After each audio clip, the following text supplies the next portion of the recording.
amici, oggi parleremo di indovinelli siciliani e metterò alla prova la vostra creatività. Cominciamo subito, ascoltate il primo. Misi, luduru miu, a moggiu misi. Enta luduru, lumoggiu iuccia via. Vinni lumoggiu cu lu son palisi e si purtau luduru paso via. Dinari non avia pi fare spisi, accordarisi cu bonu un si putia, come avvisa stu dubbio un dommisi e lu masciu di la poesia. Ascoltate il prossimo, indovinello numero 2. Stanno venendo li nostri due patri, chi ora annivennu patri e mariti, d'in capo anno li figliuletti nati, senza piccato, come voi sapete. Di chi stiamo parlando? Indovinello numero 3. So quella cosa chi cancia culura, misa avviditta antana cantunera. Qual è d'armalu l'ariu di natura che mezzi cosci c'ave in alattera? Cu canto iorno e chianci quanno scura, cu godi mezzi pila e fa l'arrera.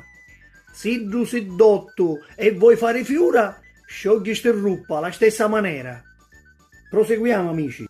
Ivi intall'orto e vitti una signorina, cu la gonna viola e lu cappello verde.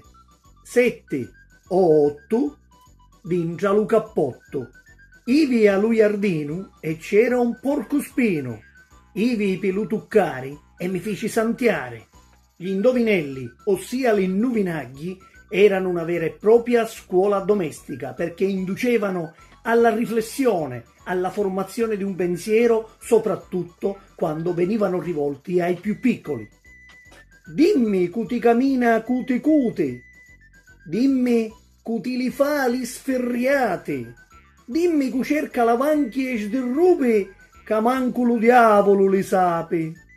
Dall'acqua nasci e dall'acqua cresci, vidennu l'acqua subito sparisce.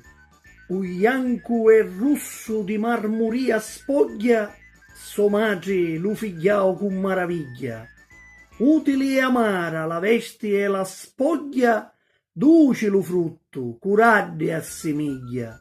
Cui mi indovina mia sta bella ambroglia, si merita un cavallo con la briglia.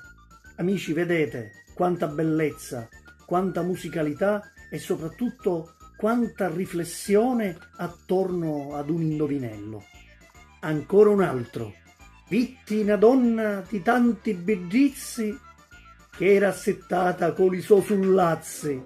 Si taglia li capelli con li trizzi, di nuovo ietta li so virdi lazzi e vi fa un frutto di tanti ducizi che si presenta da carrabbie e tazzi. Pare una cosa di nenti e fa spirtizzi, l'uomini saggi diventano pazzi. Amici, concludo questo mio video facendovi un invito. Recitate gli indovinelli che tenete in mente ai vostri figli. 1, per non disperderli e 2, per indurre i vostri figli alla riflessione. È così che si formava il pensiero dei ragazzi di una volta, attraverso questa scuola domestica orale. Se l'argomento è stato di vostro gradimento, lasciate un like, potete pubblicare un indovinello come commento sotto questo video. Alla prossima!